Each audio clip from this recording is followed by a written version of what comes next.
Prefeitos da ANREC descartam lockdown na região. Ministro da Economia, Paulo Guedes, entregou ao Congresso Nacional primeira parte da proposta de reforma tributária desenhada pelo governo. Região sul de Santa Catarina receberá novos leitos de UTIs. Poder Judiciário prorroga trabalhos home office até o fim de agosto. Comissão Especial da Alesc aprova propostas para segurança, saúde e direito do consumidor. Primeira voluntária brasileira recebe dose de vacina chinesa contra a Covid-19. Retomadas obras na Avenida Centenário. Rodovia Luiz Rosso também recebe manutenção. Departamento Médico do Criciúma confirma 3 atletas positivados para o coronavírus. E ainda, mesmo após a reabertura das lojas e shopping centers, sensação dos comerciantes é unânime. As pessoas estão gastando menos.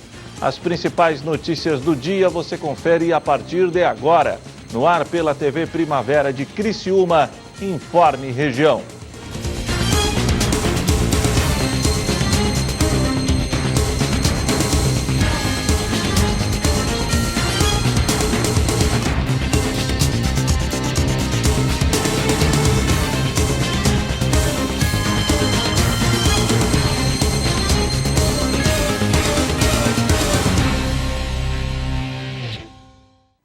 Hoje, quarta-feira, 22 de julho de 2020. A você que sintoniza a programação da TV Primavera de Criciúma, boa tarde. Com o aumento no número de casos positivados de coronavírus, aumentam as preocupações acerca de um novo lockdown. Porém, esta possibilidade na região carbonífera está descartada. Pelo menos é o que afirmam os prefeitos da ANREC. A partir do decreto de lockdown na região da Amurel, válido desde a última sexta-feira, os prefeitos dos municípios da região carbonífera, ANREC, se reuniram na última terça-feira para deliberar sobre o tema, discutindo a possibilidade de seguir as mesmas restrições. Depois de horas de conversa, os chefes de executivo decidiram manter o status atual. Em suas redes sociais, o prefeito de Criciúma, Clésio Salvaro, falou sobre essa decisão. E foi decidido. Que bom, né? Não para absolutamente nada. Os 12 municípios tomaram a decisão. Tudo trabalhando de forma normal. Normal, claro, com a máscara, com álcool gel. É preciso que todas as pessoas tomem cuidado, mas também é preciso trabalhar. Nós podemos preservar a vida e a saúde das pessoas sem prejudicar tanto a economia e também o nosso orçamento familiar. Porque defender o tal de lockdown é fácil, né? Para quem está com o salário garantido, para quem está com o dinheiro do rancho garantido, é fácil. E para aqueles que precisam trabalhar, como é que fica? Então, vamos todos voltando ao trabalho, com todo o cuidado que o momento está exigindo de nós. E para lembrar, dos 28 leitos de UTI, 7 são ocupados por pessoas da nossa cidade. Valeu, gente. Um abraço. Com a decisão, a região descarta a possibilidade de um lockdown e segue respeitando o decreto estadual, que suspendeu o transporte coletivo e a concentração em praças, parques e praias. Podemos preservar a vida e a saúde das pessoas sem prejudicar tanto a economia e também o nosso orçamento familiar. Nas redes sociais, o prefeito falou ainda sobre a necessidade de manter os serviços em funcionamento para que a economia não pare. Porque defender o tal de lockdown é fácil, né? Para quem está com o salário garantido, para quem está com o dinheiro do rancho garantido, é fácil. E para aqueles que precisam trabalhar, como é que fica? Então, vamos todos voltando ao trabalho, com todo o cuidado que o momento está exigindo de nós. E ele encerra o vídeo falando sobre a realidade do sistema de saúde. Em Criciúma, todos os leitos de UTI pelo SUS estão ocupados. E para lembrar, dos 28 leitos de UTI, 7 são ocupados por pessoas da nossa cidade. Valeu, gente. Um abraço. Como prometido, o ministro da Economia, Paulo Guedes, entregou ao Congresso Nacional a primeira parte da proposta de reforma tributária desenhada pelo governo Jair Bolsonaro. O ministro levou uma sugestão de simplificação de impostos. A criação de um novo tributo ficou para outra etapa. O ministro da Economia, Paulo Guedes, chegou ao Congresso por volta das 4 da tarde para entregar pessoalmente a proposta de reforma tributária que foi desenhada pelo governo. Ele foi recebido pelo presidente do Senado, Davi Alcolumbre, e pelo presidente da Câmara dos Deputados, Rodrigo Maia, ambos do Democratas. No Congresso, há 2 propostas de emenda à Constituição sobre o tema que já estão em tramitação, uma na Câmara e uma no Senado. Na Câmara, a proposta prevê a substituição de 3 impostos federais, um estadual e um municipal, e cria um único imposto sobre bens e serviços. A proposta do Senado acaba com 9 impostos e cria um tributo estadual e um federal que incide apenas sobre alguns itens, como combustível, por exemplo. A proposta do governo é diferente das duas. O ministro Paulo Guedes já havia anunciado que enviaria o texto por partes. Um ponto importante, mas que ficou para uma segunda etapa, é a criação de um imposto sobre o comércio eletrônico, que só em junho cresceu mais de 70%, segundo dados da Receita Federal. A primeira parte da proposta do governo vai trazer uma mudança apenas em impostos federais para criar a CBS, Contribuição sobre Bens e Serviços, que vai substituir PIS, PASEP e COFINS. O governo garante que não há aumento de carga tributária. A segunda etapa só deve chegar ao Congresso em agosto. Vai propor mudanças no imposto de renda, a criação de um benefício social, redução de tributos que incidem sobre a folha de pagamento das empresas e a criação de uma contribuição sobre pagamentos para taxar o comércio eletrônico, com uma alíquota única de 0,2%. Após a entrega, as autoridades falaram com a imprensa. Segundo Paulo Guedes, a proposta do governo não é uma PEC, são apenas contribuições. O ministro da Economia disse que confia no espírito construtivo entre o governo federal e o Congresso Nacional. Sobre a proposta, Guedes confirmou que haverá o chamado IVA Dual, um imposto sobre valor adicionado para compor a proposta da Câmara, que trata de um IVA simples. O ministro acrescentou que cabe ao Congresso legislar sobre o ICMS e o ISS, que são tributos estaduais e municipais. Nós trazemos um IVA, um Imposto de Valor Adicionado dual, que era o que nós defendemos desde a campanha e preparamos. Mas nunca porque quiséssemos ter só o imposto federal. E ao contrário, para complementar a proposta da Câmara, que já era também a do IVA a nível de estados e municípios.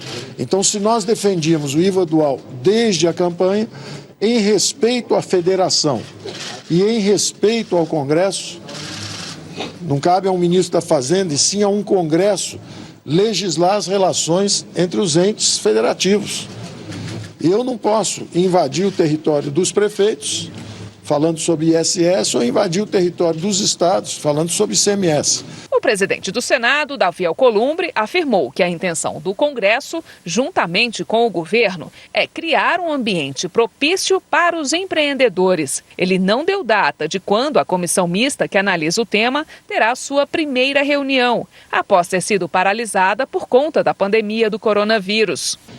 Hoje damos mais um passo significativo no rumo de fazermos a sonhada reforma tributária brasileira, que hoje, em um amaranhado de legislações, portarias, resoluções, complicam a vida dos investidores, atrapalham o ambiente brasileiro e, com ela, teremos a oportunidade, de fato, de construirmos esse novo ambiente propício para o desenvolvimento. Já Rodrigo Maia, que na semana passada chegou a dizer que a PEC da Câmara seria discutida mesmo que fora da comissão mista, devido à urgência do assunto, hoje parabenizou o presidente do Congresso Nacional e também o ministro Paulo Guedes, e disse que espera que esse debate possa ser avançado. Do meu ponto de vista, é importante que a gente possa avançar nesse debate,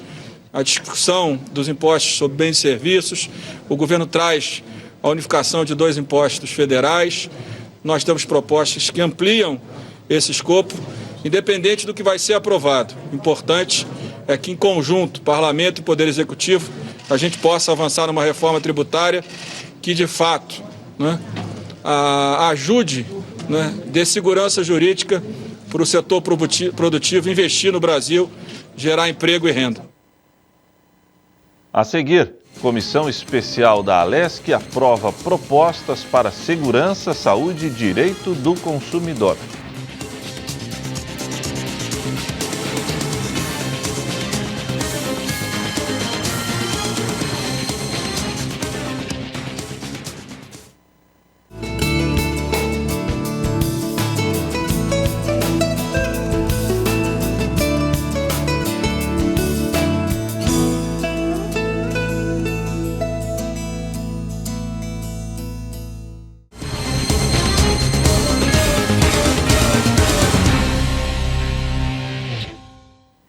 A região sul de Santa Catarina irá receber novos leitos de unidade de terapia intensiva.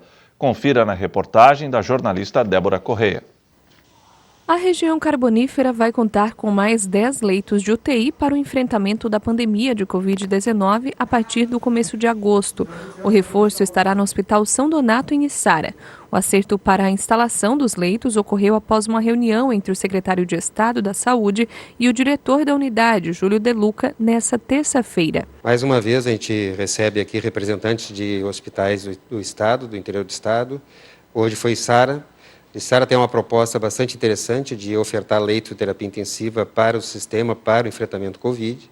E nós acertamos, então, o fornecimento de equipamentos por parte do Estado e o compromisso do Estado em fazer, junto ao Ministério de Saúde, a habilitação desses leitos. Então, hoje nós pactuamos 10 leitos de UTI Covid lá para o município de Içara e para a região ali de Criciúma, que está sendo bastante afetada por essa pandemia. O secretário explica que o hospital já está organizando esses novos leitos para que passem a operar já nas próximas semanas. É compromisso do hospital, até o final de julho, deixar disponível o leito para habilitação e também para a sociedade. Nós pactuamos, então, que até no máximo, dia 1º de agosto, nós teremos 10 leitos de UTI Covid lá no município de Içara. A habilitação será fruto de um esforço conjunto entre o hospital, o governo do município, que irá disponibilizar as camas hospitalares, e o governo do estado. Sexta-feira vamos encaminhar lá para Içara 10 respiradores e 10 monitores, que foi a solicitação daquele hospital. E já imediatamente encaminhar ao Ministério da Saúde a habilitação desses leitos para que o custeio, o recurso, chegue a tempo da gente fazer esse enfrentamento. Mais cedo, também na terça-feira, outro encontro com os representantes da cidade de Laguna garantiu a entrada em operação, também a partir de agosto, de outros 10 leitos de UTI no Hospital de Caridade Senhor Bom Jesus dos Passos. Recebi aqui o prefeito, representantes da Prefeitura de Laguna, do Hospital de Laguna, alguns empresários, inclusive representantes da Câmara de Vereadores daquele município.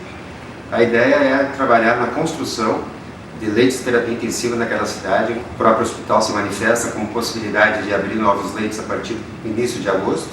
A área física já está pronta, o Estado, como sempre, ofertou equipamentos que, se forem necessários, para aquela UTI, e também o compromisso de trazer junto do Ministério a habilitação daqueles leitos. Foi uma reunião bastante produtiva. Tivemos um bom entendimento e é dessa forma que a gente consegue construir saúde e segurança para a população. É conversando e entendendo o papel de cada um. E além disso, Santa Catarina também deve ganhar outros novos leitos nas próximas semanas. Uma portaria do Ministério da Saúde, publicada no Diário Oficial da União nesta quarta-feira, habilitou mais 40 leitos de unidade de terapia intensiva, UTI, para atendimento de pacientes de Covid-19 no estado. O governo do estado forneceu os equipamentos necessários para a ativação dos leitos e solicitou a habilitação desses novos leitos para as unidades. A portaria determinou a habilitação de 5 leitos no Hospital Santo Antônio, em Blumenau, 10 leitos no Hospital São José de Criciúma, 10 leitos no Hospital Beatriz Ramos, em Indaial, 10 no Hospital Regional Hans-Dieter Schmidt, em Joinville, e outros 5 leitos no Hospital Nossa Senhora da Conceição, em Tubarão. A habilitação tem validade de 90 dias para atendimento exclusivo a pacientes da Covid-19 e representa um repasse total de R$ 5,7 milhões para o enfrentamento da pandemia. Os recursos serão disponibilizados aos municípios e ao estado de Santa Catarina em parcela única. Prorrogado até o final do mês de agosto a possibilidade de milhões de brasileiros realizarem seus trabalhos em home office. Confira. O presidente do Poder Judiciário de Santa Catarina, desembargador Ricardo Hesler, anunciou nessa semana a manutenção das atividades integralmente em regime de home office até o dia 30 de agosto. No mesmo período, também permanecem suspensos os prazos judiciais e administrativos dos processos que tramitam em meio físico. Conforme o presidente, a prorrogação do trabalho remoto e da suspensão dos prazos processuais foi decidida de maneira conjunta com os demais dirigentes do Judiciário catarinense, com base em dados técnicos apresentados pela Diretoria de Saúde do Judiciário, com auxílio da Corregedoria Geral de Justiça, em relação ao avanço da Covid-19 no Estado. Diante do cenário observado em relação à pandemia e das análises individuais em relação a cada macro-região de saúde, a Diretoria de Saúde recomendou a manutenção da atual situação excepcional de prestação remota dos serviços forenses em todas as comarcas do Poder Judiciário catarinense. A orientação foi plenamente acolhida pelo grupo de trabalho formado especificamente para tratar do retorno gradual dos serviços jurisdicionais presenciais e pelos dirigentes do Poder Judiciário. Uma comissão especial da Assembleia Legislativa de Santa Catarina aprovou propostas para segurança, saúde e direito do consumidor. Acompanhe. A Comissão de Trabalho da Assembleia Legislativa de Santa Catarina aprovou nesta semana projetos nas áreas de segurança, saúde e direito do consumidor. Entre as pautas aprovadas está o projeto de lei de autoria do deputado Kennedy Nunes, que diz que as concessionárias de energia serão obrigadas a disponibilizar a fotografia do equipamento de aferição no momento da leitura do consumo de energia elétrica, correspondente ao período faturado. A relatora do projeto foi a deputada Paulinha. Foram feitas diligências ao PROCON, à Celesc. O PROCON manifestou posição favorável, a Celesc apontou inconstitucionalidade, diz que seria uma competência privativa da União para tratar sobre o tema. Mas, mesmo assim, a CCJ discordou, entendeu que a matéria é constitucional. E assim eu sigo. Eu entendo também que eu não consegui enxergar essa inconstitucionalidade apresentada pela Celesc e por isso a gente mantém o nosso voto favorável à matéria. O colegiado aprovou também o projeto de lei de autoria do deputado Coronel Mocelin, que dispõe sobre o translado intermunicipal terrestre de cadáveres e restos mortais humanos no estado de Santa Catarina. Conforme o relator, o deputado Fabiano da Luz, o projeto abre a opção de escolha de funerária pelas famílias, eliminando um sistema fechado que se configura quase como um cartel, já que somente algumas funerárias têm acesso a esse serviço nos hospitais. O projeto de lei já foi amplamente discutido, né, principalmente na Comissão de Constituição e Justiça, e basicamente ele tenta acabar com, não diria um cartel, mas há um privilégio, digamos assim, em alguns hospitais que somente determinadas funerárias podem retirar o corpo, transportar o corpo, né? E esse projeto ele deixa um pouco mais aberto aí a liberdade de escolha da família, por isso o nosso parecer de votação é pela tramitação da matéria, pela aprovação. Também de autoria do deputado Coronel Mocelin foi aprovado o PL que dispõe sobre o sigilo das informações pessoais dos agentes públicos da Secretaria da Administração Prisional e da Secretaria de Segurança Pública. O projeto passará em seguida pela análise da Comissão de Segurança Pública. A Comissão de Trabalho deu aval ainda ao PL de autoria do deputado Márcio Machado, que assegura aos portadores de diabetes o direito ao atendimento preferencial prioritário na realização de exames em jejum em laboratórios, clínicas, hospitais da rede pública e privada. A matéria ainda será analisada pela Comissão de Saúde. E a comissão aprovou ainda o projeto de lei de autoria do deputado Laércio Schuster, que dispõe sobre normas de legislação tributária estadual para determinar um prazo de julgamento e pagamento de requerimento administrativo relativo à restituição de tributos. O relator foi o deputado João Amin. No âmbito da CCJ, o projeto de lei foi aprovado, com a emenda proposta pelo deputado Vampiro, que passou o prazo para 60 dias, de 30 a 60 dias. Na Comissão de Finanças, o projeto foi aprovado com a emenda proposta na CCJ e, no âmbito dessa comissão, observo que a previsão de prazo certo para a deliberação dos requerimentos de restituição tributária e de seu pagamento ao contribuinte proporcionarão maior segurança e transparência ao processo de ressarcimento de pagamentos indevidos, sendo, portanto, de interesse público. Os primeiros voluntários brasileiros receberam a primeira dose da vacina chinesa em São Paulo. O Brasil é o primeiro país a participar da fase 3 de testes dessa vacina. Voluntários receberam nesta terça-feira em São Paulo a primeira dose da vacina chinesa contra o novo coronavírus, que está em fase de testes. Acabamos de assistir à aplicação da vacina Coronavac, o primeiro voluntário, na verdade uma voluntária, uma médica do Hospital das Clínicas. A sua identidade precisa ser preservada. Cerca de 900 médicos e paramédicos voluntários são os primeiros no Brasil a receber a vacina chinesa Coronavac. Os pesquisadores aplicarão a vacina em um total de 9.000 voluntários de 6 estados do país. Isso faz parte do acordo entre o laboratório chinês Sinovac Biotech e o Instituto Butantan, que busca realizar os ensaios de fase 3, o último antes da homologação. Os resultados são esperados em até 90 dias. Se a vacina for aprovada, o Instituto Butantan vai produzir, no início de 2021, 120 milhões de doses. Desde o final de junho, o Brasil também está testando a vacina desenvolvida pela Universidade de Oxford, em parceria com o grupo farmacêutico britânico AstraZeneca. O Brasil é o segundo país mais afetado pelo novo coronavírus, atrás apenas dos Estados Unidos. O país já ultrapassa 80 mil mortes e 2 milhões de casos confirmados. A seguir, Departamento Médico do Criciúma confirma 3 atletas positivados para o coronavírus.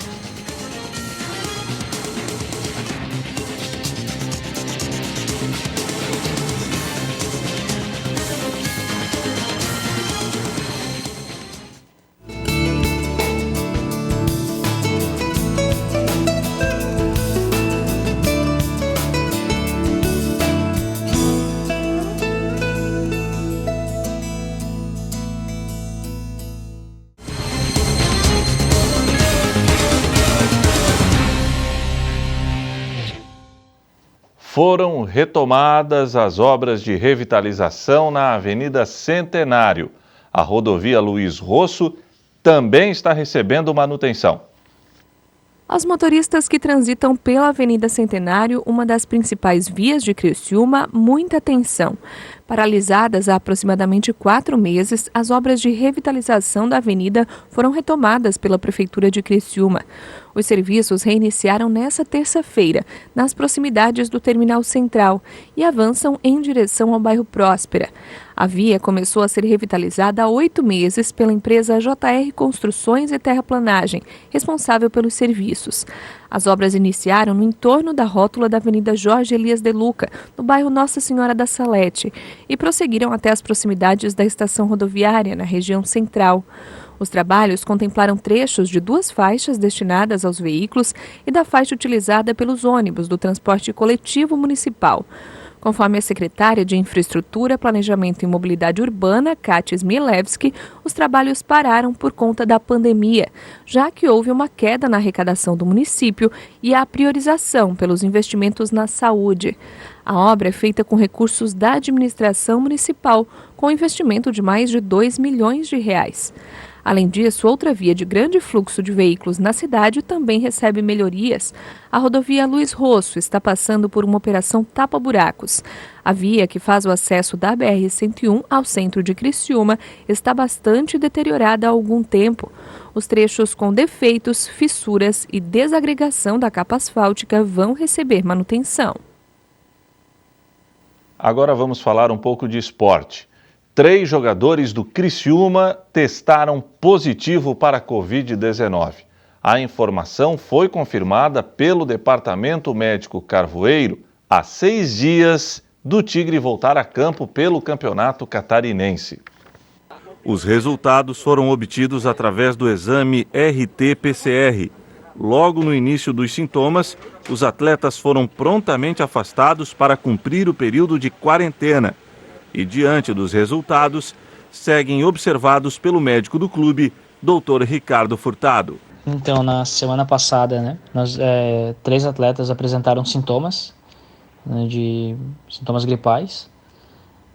Nós seguimos todo o protocolo, como é para seguir, isolamos esses atletas, aguardamos dar os 3 dias de sintomas, realizamos a coleta, pelo método RT-PCR, que é o padrão ouro indicado para no início de sintomas, entre o 3º e 7º dia de sintomas.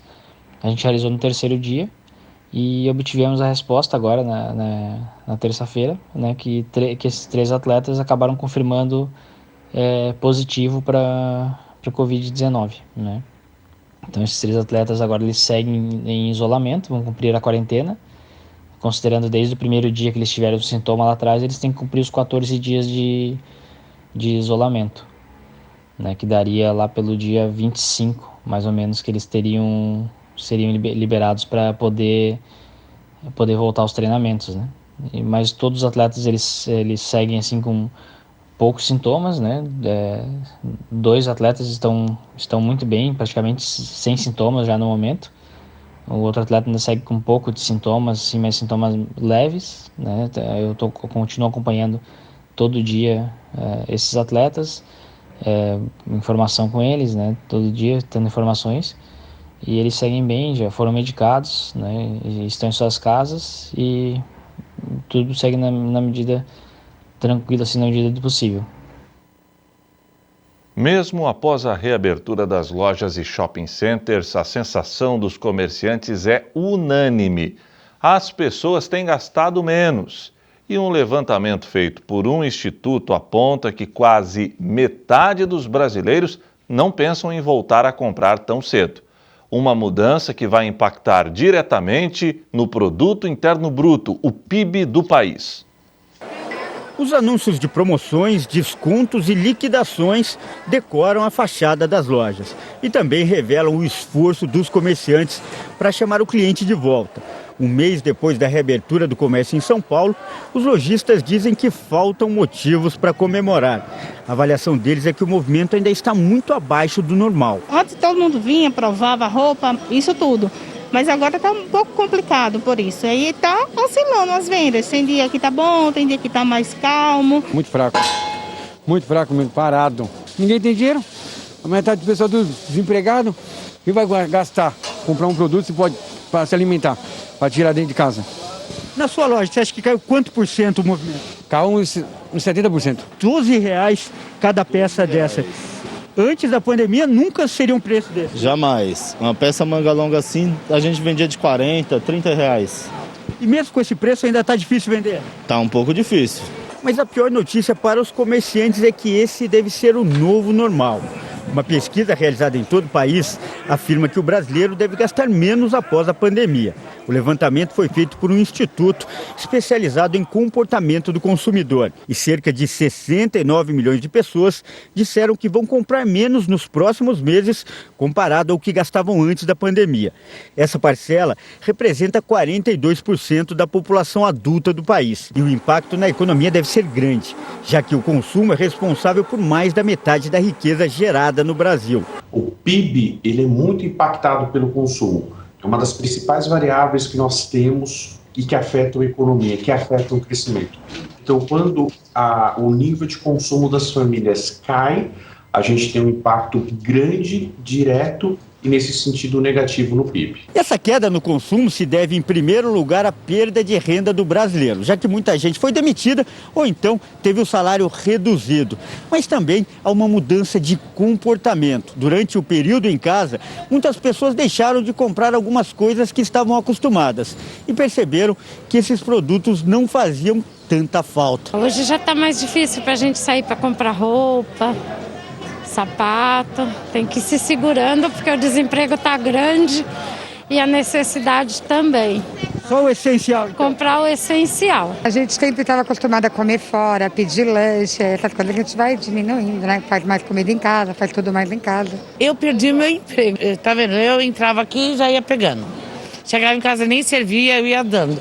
Hoje não, eu penso, reflito, porque eu não sei o dia de amanhã, né? A pesquisa ouviu 1.600 pessoas de todas as regiões do Brasil. E o lado bom, segundo os especialistas, é que o brasileiro deve adotar um hábito mais responsável de consumo. As famílias estão repensando suas escolhas. Então hoje você tem um consumo muito mais responsável, muito mais, digamos que cuidadoso, até com receio, né, de perda de renda, perda de emprego. As famílias estão muito mais, digamos, críticas e refletindo mais sobre as suas decisões de consumo e compra, e provavelmente isso também vai ser um resultado da crise após esse efeito da pandemia. A Leide é um exemplo. Ela olha a vitrine, admira o produto, mas vai embora sem levar nada. Gastar então só com sorvetinho. Só sorvetinho que é comida, né? E o Informe Região desta quarta-feira fica por aqui. Voltarei amanhã, se Deus assim permitir. Boa noite.